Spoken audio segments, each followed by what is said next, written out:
Good morning, students. I'm Dr. Preeti Gupta, Associate Professor, Department of Zoology, Government College, Kotputli. आज हम phylum Porifera के बारे में पढ़ेंगे। इसका वर्गीकरण और सामान्य लक्षण देख लेते हैं। फाइलम पॉरीफेरा को सामान्यतः स्पंजेस या स्पॉन्जेस भी कहा जाता है, क्योंकि इनकी देह में बहुत सारे छिद्र या पोर्स पाए जाते हैं। सबसे पहले फाइलम पॉरीफेरा का वर्गीकरण।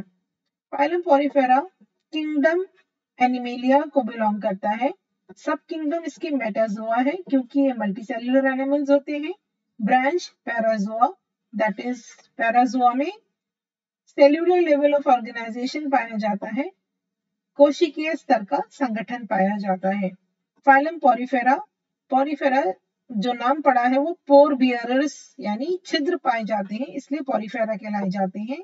ये तीन चित्र आप देख पा रहे हैं पॉरीफेरा के उदाहरण है, Spongilla, Euspongia and Sycon. Euspongia में आप देख सकते हैं क्लियरली बहुत सारे छिद्र दिखाई दे रहे हैं। पॉरीफेरा के सामान्य लक्षण। पॉरीफेरा जैसे मैंने आपको बताया बहुत सारे छिद्र पाए जाते हैं, तो लैटिन वर्ड पोरस से बना है। पोरस का मतलब होता है पोर या छिद्र, और फेरा का मतलब होता है टू बेयर या पाए जाना। तो पोर प्लस फेरा मिलकर पॉरीफेरा बनाते हैं, यानी ऐसे जंतु जिनकी बॉडी छिद्रित होती है या परफोरेटेड होती है, और जो छिद्र हैं उनको हम ऑस्टिया कहते हैं। ये बाकी मेटाजोआ से इस तरह से भिन्न होते हैं कि इनमें सिर्फ सेल्स पाए जाते हैं, कोशिकीय संगठन का स्तर पाया जाता है, टिश्यूज या ऊतक अनुपस्थित होते हैं। करीब 5000 स्पीसीज आज तक डिस्कवर कर ली गई है फाइलम पॉरीफेरा की। सामान्य लक्षण, multicellular organisms with cellular level of body organisation, no distinct tissues और ऑर्गन्स। मतलब जैसा मैंने आपको पहले भी बताया, इनमें सेल्यूलर या कोशिकीय संगठन का स्तर पाया जाता है। कोशिकी आगे जुड़कर या संगठित होकर टिश्यूज या ऊतकों का निर्माण नहीं करते, और नहीं इनमें कोई विशिष्ट अंग पाए जाते हैं, तो ऊतक और अंगों का अभाव होता है। ये सारे के सारे एक्वेटिक होते हैं, यानी समुद्री जीव होते हैं, और ज्यादातर समुद्र में या खारे पानी में पाए जाते हैं, पर कुछ जातियां फ्रेश वाटर में भी पाई जाती हैं। इनकी बॉडी वेस्ट जैसी होती है, यानी गमले आकार की, बेलनाकार, that is cylindrical, tubular, cushion shape और मल्टी ब्रांच्ड होती है। इनमें कोई सिमेट्री नहीं या तो कोई सिमेट्री नहीं पाई जाती, या जिनमें पाई जाती है ज्यादातर वो रेडियल प्रकार की समिति होती है। ये द्विस्तरीय या डिप्लोब्लास्टिक होते हैं, यानी बॉडी वॉल में दो लेयर्स पाई जाती है। लेयर्स के नाम है आउटर पिनेकोडर्म, यानी बाहरी लेयर जिसे पेनाइकोडर्म कहते हैं, और भीतरी जो लेयर है उसे क्वेनोडर्म कहते हैं। आउटर पेनाइकोडर्म में जो कोशिकाएं पाई जाती हैं वो उसमें कशाग्र या फ्लैजेला नहीं पाए जाते, जबकि आंतरिक जो लेयर है क्वेनोडर्म उसमें कोशिकाओं पर फ्लैजेला उपस्थित होते हैं। इन दोनों लेयर्स के बीच में, इन पेनाइकोडर्म और क्वेनोडर्म के बीच में एक जिलेटिनस मेसेनकाइम लेयर उपस्थित होती है। मेटाजोन्स पॉरीफेरा खाली वो मेटाजोन्स हैं जो जिनमें कोएनोसाइट्स पाए जाते हैं, यानी कोएनोसाइट्स किसी और मेटाजोआ में नहीं पाए जाते, सिर्फ पॉरीफेरा में कोएनोसाइट सेल्स पाए जाते हैं। सॉरी। बॉडी में बहुत सारे छिद्र पाए जाते हैं, जैसे मैंने आपको बताया, उन्हें हम ऑस्टिया कहते हैं। ऑस्टिया नलिकाओं या कैनाल्स में खुलते हैं, और कैनाल्स फिर चैम्बर्स में या कोष्ठकों में खुलती है। तो ऑस्टिया, कैनाल और चैम्बर मिलकर एक सिस्टम का निर्माण करते हैं, जिसे कैनाल सिस्टम कहते हैं। इस कैनाल सिस्टम के द्वारा पानी का परिसंचरण होता है ऑस्टिया पॉरीफेरस की देह में। और जो ये एग्जिट होते हैं, वाटर जो एग्जिट होता है वो ऑस्क्यूलम के द्वारा बाहर निकल जाता है। पॉरीफेरा में स्केलेटन या कंकाल जो बना होता है वो कैलकेरियस या कैल्शियम कार्बोनेट का बना होता है, या सिलिका से बनी हुई कंटिकाओं या स्पिक्यूल्स, सिलिशियस स्पिक्यूल्स का बना होता है। और कंकाल में प्रोटीन युक्त स्पॉन्जिल फाइबर्स भी पाए जाते हैं। तो कुछ पॉरीफेरा में तो सिलिका स्पिक्यूल्स या कंटिकाएं और स्पॉन्जिल फाइबर दोनों पाए जाते हैं, या कुछ में खाली सिलिकॉन सॉरी कंटिकाएं या स्पिक्यूल्स, कंटिकाएं या स्पिक्यूल्स पाई जाती है और कुछ में खाली स्पॉन्जिन तंतु पाए जाते हैं। इनमें डाइजेशन इंट्रासेल्यूलर होता है, यानी अंतःकोशिकीय होता है, कोशिका के अंदर डाइजेशन होता है। जैसे मैंने आपको बताया कोई अंग नहीं होते, टिश्यू नहीं होते, तो इसमें रेस्पिरेटरी और एक्सक्रीटरी ऑर्गन्स नहीं पाए जाते। जो भी श्वसन की क्रिया है वो जो पानी अंदर आ रहा है उसके साथ वो ऑक्सीजन ले आते हैं कैनाल सिस्टम में, और जाता हुआ पानी अपने साथ CO2 ले जाता है। इसी तरह से उत्सर्जित पदार्थ भी जो पानी बाहर जा रहा है उसके द्वारा पदार्थों का उत्सर्जन कर दिया जाता है। कुछ जंतुओं में पॉलीफेरा के कॉन्ट्रैक्टाइल वैक्यूल या संकुचन कोशिकाएं या रिक्तिकाएं पाई जाती है, जिनके द्वारा वो एक्सक्रीशन या उत्सर्जन की क्रिया संपन्न करते हैं। ये कुछ स्पिक्यूल्स हैं। स्पिक्यूल्स में जो ये तिकोनी सी चीज पाई जाती है इसको रे कहते हैं। तो जितनी रेज होती है उसके हिसाब से इनका नामांकन किया गया है। पॉलीहेक्सॉन में बहुत सारी रेज हैं, ट्रायोड में 3 दिख रही है, ट्राइहेक्सॉन में मल्टीपल ऑफ 3 दिख रही है।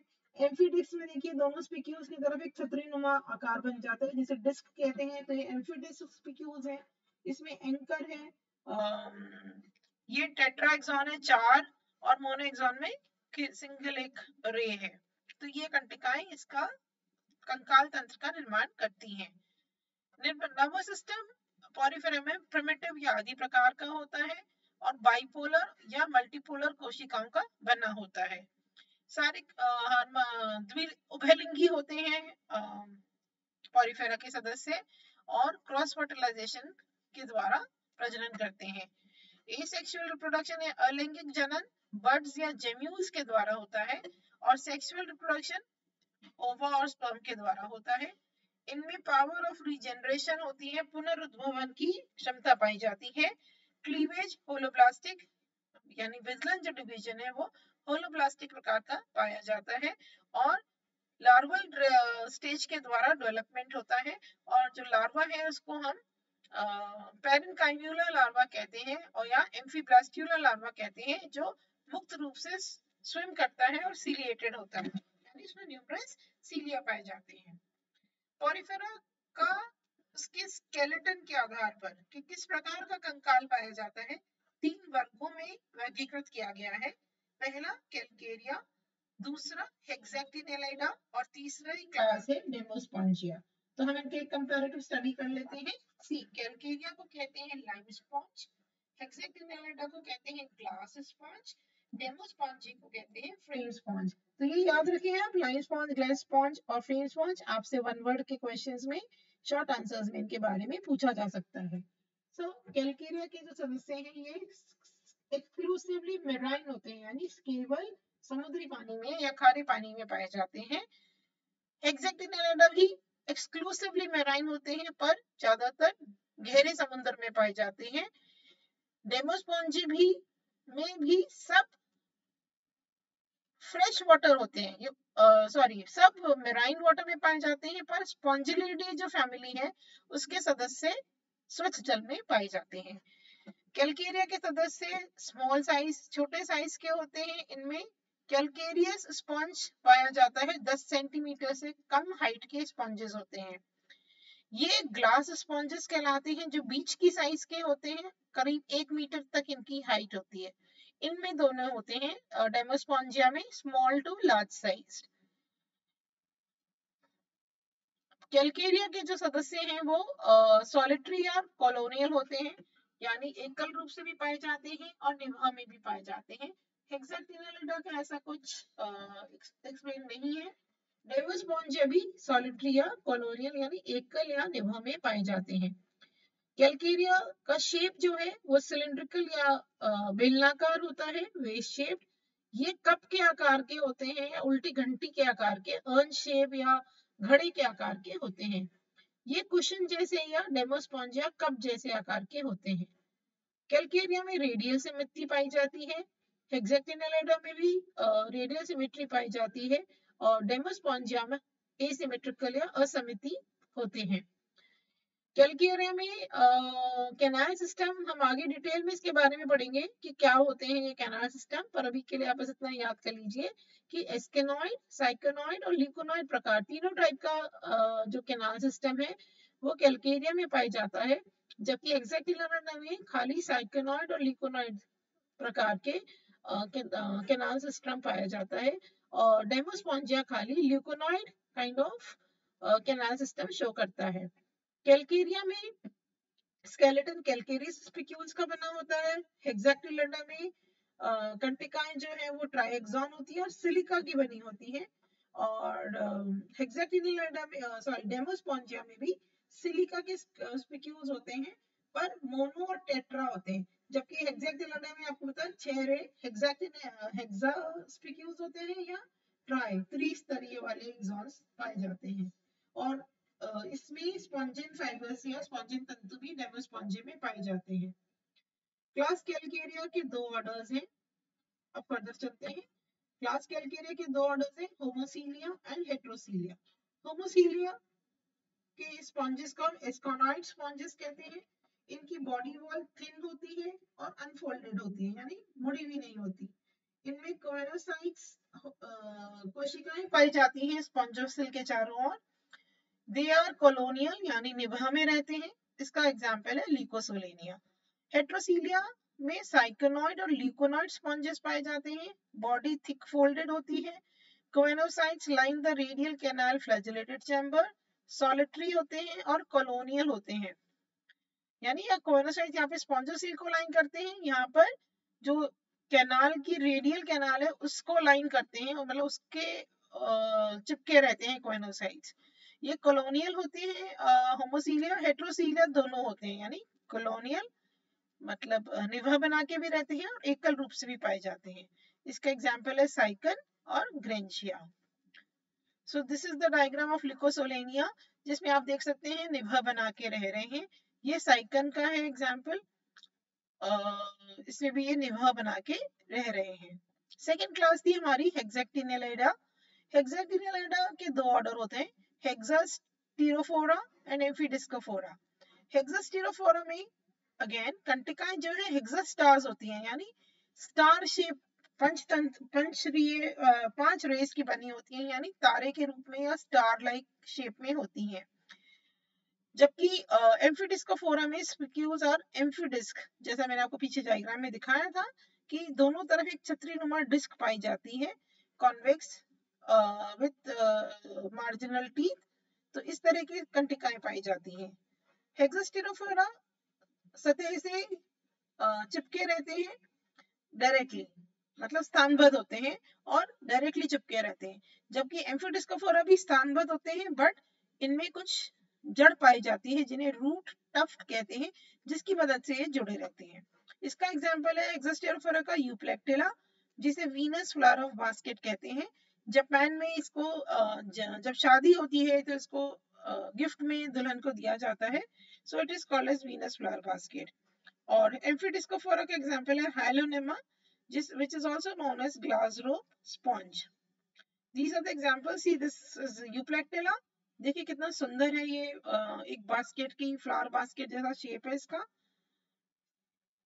ये भी यूप्लेक्टिला है, and this is Hyalonema glass sponge. Then third class is Demospongiae, जिसकी 3 सब क्लासेस हैं, टेट्रैक्टिनेलिडा, मोनोक्सोनॉइडा एंड केराटोसा। टेट्रैक्टिनेलिडा में शैलो वाटर्स में छिछले पानी में पाई जाती है। ये कुछ तो शैलो वाटर में या कुछ गहरे पानी में और कुछ फ्रेश वाटर में पाई जाती है। केराटोसा बॉटम में पाई जाती है, सतह डीप सी में सतह के पास पाई जाती है। टेट्रैक्टिनिडा जैसा नाम दर्शा रहा है, टेट्राएक्सॉन होते हैं, या तो कंटिकाएं या अनुपस्थित होती हैं। मोनोएक्सोनॉइडा में स्पिक्यूल्स एक कंटिका होती है और केराटोसा में कोई कंटिकाएं नहीं पाई जाती। टेट्रैक्टिनिडा में स्पॉन्जिन फाइबर नहीं पाया जाता। मोनोएक्सोनॉइडा में पाया भी जा सकता है और कहीं में अनुपस्थित भी होता है। केराटोसा में क्योंकि स्पिक्यूल्स नहीं होते तो कंकाल जो है वो स्पॉन्जिन फाइबर्स का बना होता है। इसका एग्जाम्पल है अस्केरेला। मोनोएक्सोनॉइडा का एग्जाम्पल है स्पॉन्जिला और केराटोसा का एग्जाम्पल है यूस्पॉन्जी और Spongia. So this is Euspongia. Phylum Porifera का ये एक चार्ट है जिसमें दिखाया गया है कि कैलकेरिया के 2 ऑर्डर्स हैं, होमोसीला, हेट्रोसीला। हेक्सेक्टिनेलिडा के दो हैं, हेक्सास्टिरोफोरा, एम्फिडिस्कोफोरा, डेमोस्पोंजिया की ये 3 क्लासेस हैं। तो ये था पॉलीफेरा के बारे में, उसका वर्गीकरण और क्लासिफिकेशन। Thank you.